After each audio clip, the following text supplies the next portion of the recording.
حضرت امام علی رضی اللہ تعالیٰ عنہ کی خدمت میں ایک شخص آیا اور دستے ادب کو جوڑ کے عرض کرنے لگا، یا علی، شیطان انسان کو کیسے گمراہ کرتا ہے؟ تو امام علی رضی اللہ تعالیٰ عنہ نے کہا، احساسات اور خواہشات سے۔ اگر انسان اپنے احساسات اور خواہشات پہ قابو کر لے تو شیطان اسے کچھ نہیں کر سکتا۔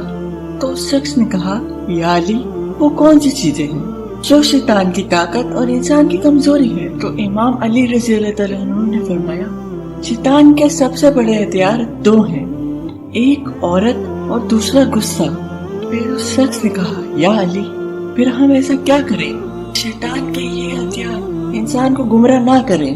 امام علی رضی اللہ تعالیٰ عنہ نے فرمایا، جب بھی عورت سامنے آئے تو اپنی نیت اور آنکھوں پہ قابو رکھو، اور جب بھی غصہ آ جائے اپنے لفظوں پر۔ بے شک شیطان تمہارا کچھ نہیں بگاڑ سکتا۔